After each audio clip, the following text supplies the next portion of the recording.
Forrest Griffin is seen as one of the pioneers of modern MMA, and frankly as one of its saviors.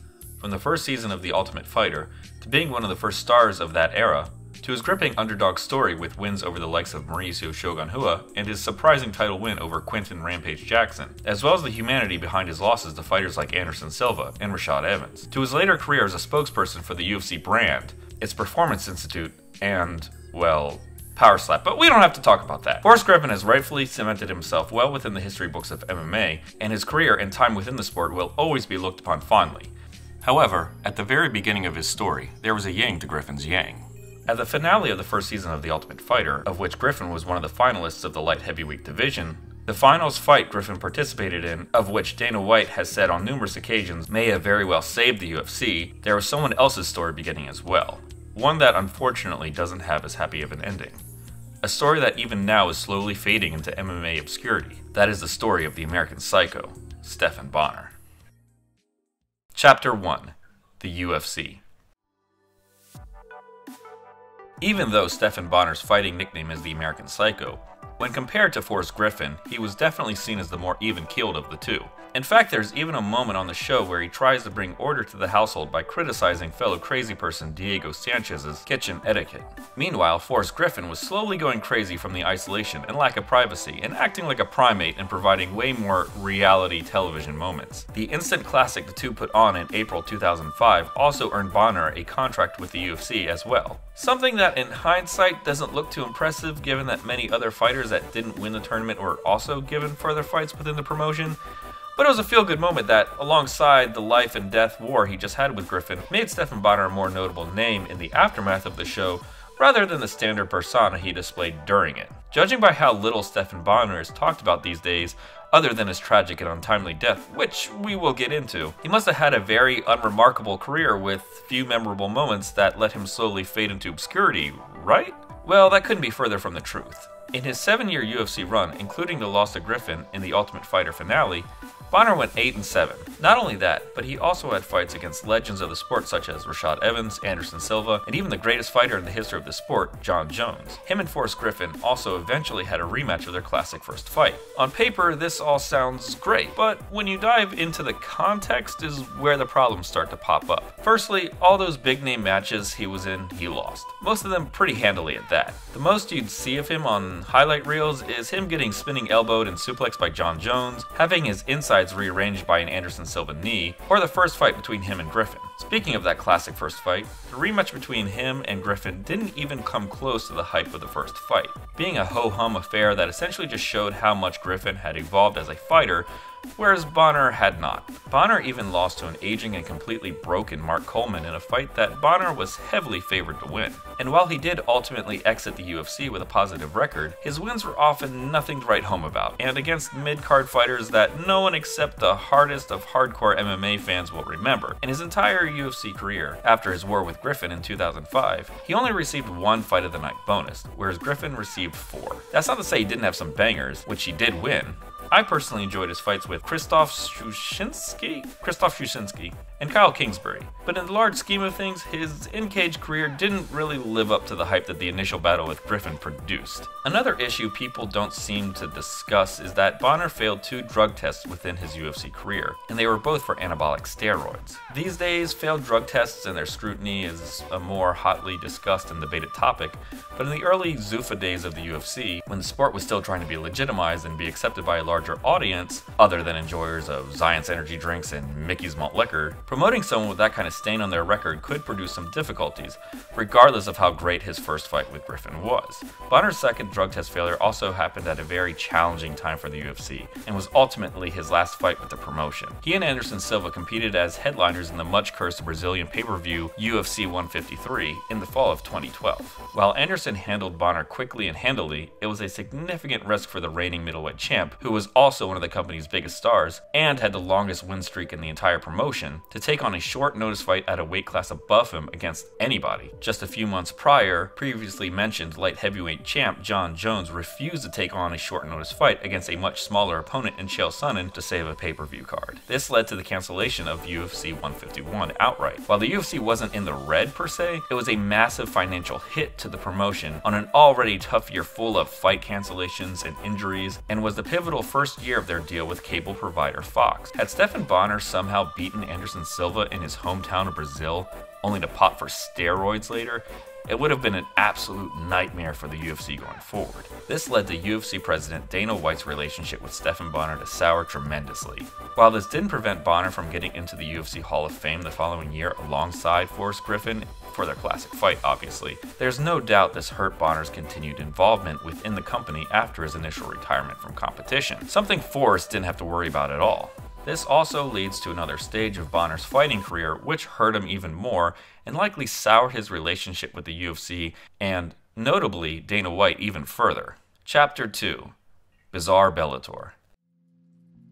After his initial retirement from MMA in 2013, like many others before him who retired from the sport, Bonnar found it hard to find his footing outside of the cage, and before long, he signed a contract with the UFC's most significant competitor at the time, Bellator MMA. Not only that, he would be competing against one of Dana White's most hated former employees, Tito Ortiz. However, the absolute disaster that followed said fight's announcement probably gave Dana White more laughs than anything when all was said and done. To call the lead-up to Stephan Bonnar's fight with Tito in Bellator cringe is the biggest understatement in MMA at the time since Vitor Belfort's TRT use. Tito mumbled in non-sequiturs like usual, while Bonnar employed tactics like talking about Tito's ex, who happened to be a former adult entertainer, X-Pac Heat-level pro wrestling quips, and bringing a masked man from Tito's past in the cage to confront him with, only for the man underneath it to be an absolute nobody who not even Tito seemed to remember who he was. The fight itself was also absolutely horrible, with Ortiz ultimately winning a meandering split decision. This would ultimately be Bonnar's last MMA fight, an absolute whimper on free TV on a lesser MMA promotion, with Ortiz celebrating like he just knocked out John Jones so hard he was fined for it. Ironically, Forrest Griffin's last MMA fight was 2 years prior to that against Tito Ortiz as well, in his own last fight with the UFC. Only that fight was on pay-per-view, and one fight of the night, Griffin actually won that fight, and he even had his own very curious antics at the end of it. Like I stated at the beginning, the yin to Griffin's yang. I wish that could be the end of this video, and that Bonnar's story could have ended there, and he retired after an average but still very notable MMA career, and while he never escaped the shadow of that first fight with Griffin, that he was still able to enjoy life after fighting, bury the hatchet with the UFC, and maybe appear on one of those Where Are They Now segments on UFC Fight Pass. Unfortunately, that's just not the case. Chapter 3: Post MMA. What Bonnar did outside of the cage as far as his personal life after retirement is concerned wasn't of much note for the next 3 to 4 years. But as far as his professional life, he seemingly dedicated himself to pro wrestling. On his personal Twitter account, he largely posted clips and promotion of his wrestling matches, which were largely of the indie circuit variety. While browsing his Twitter during research for this script, he also somewhat kept in contact with a few of the Tough One alumni, such as Chris Lieben and, of course, Forrest Griffin. But I also noticed that his tweets garnered little, if any, attention or engagement. Meanwhile, Forrest Griffin to this day still manages to get some engagement, even when saying he lost at poker. But Bonnar seemed to be passionate about professional wrestling, and even had 2 stints with a higher tier promotion in Impact Wrestling. While he didn't reach anywhere near the popularity of his MMA career with professional wrestling, it at least somewhat gave him a passion and structure system akin to that of MMA. Up until 2018, the most controversial thing Bonnar seemed to get into was his close friendship with fellow former UFC fighter Phil Baroni, something that wouldn't even be seen as strange until much later in hindsight. In the few interviews he did do, he seemed to be largely cognizant, and on his own personal YouTube page, he appeared to be just doing the post-retirement thing of exploring different possible structures of life. However, in late October of 2018, this came crashing down in a series of unfortunate and disturbing events. Bonnar was involved in a car accident in which he was so intoxicated that he was nearly completely unconscious by the time police officers arrived at the scene.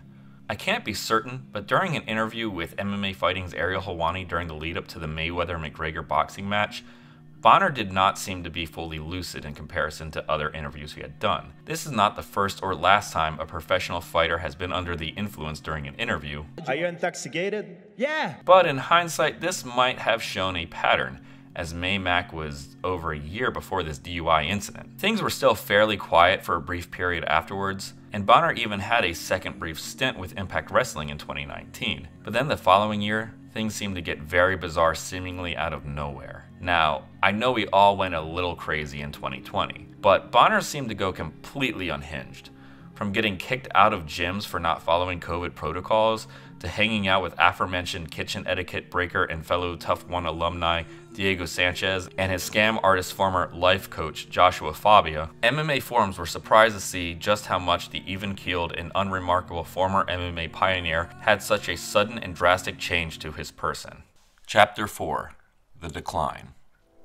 Now, while the events just previously mentioned are definitely concerning, they aren't out of the ordinary for many a retired athlete who's just trying to find purpose and direction after a lifetime devoted to a single endeavor. A little self-destruction to rebuild oneself is common, especially when that previously structured way of life is tough to replicate. However, in September of 2021, things took a drastic and shocking turn of events. Bonnar posted a bizarre and troubling video of himself in a hospital loudly berating the staff for not providing him with certain drugs and medications. He later filmed himself loudly venting to a police officer outside of the building as well. Many were quick to point out that this was not just troubling in of itself, but that these were the behavior patterns of someone with a drug addiction, or at least a drug dependence. A week later, Stephan Bonnar had an interview with MMA Fighting, where he tried to explain his actions, which primarily centered around severe injuries he had obtained from his wrestling career, namely a severe back injury that had become infected with staph. He appeared bedridden and in severe discomfort,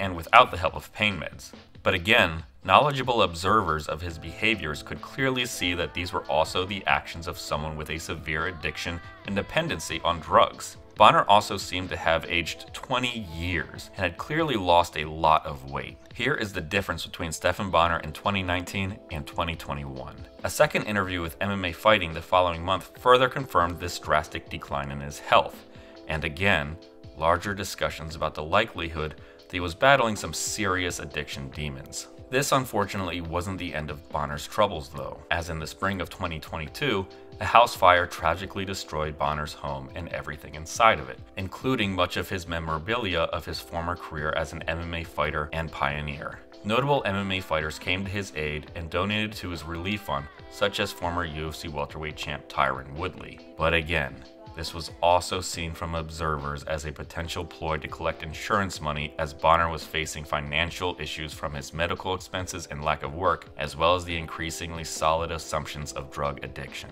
Although publicly the cause of the fire stemming from the police investigation was never released. Chapter 5: A Psycho's End.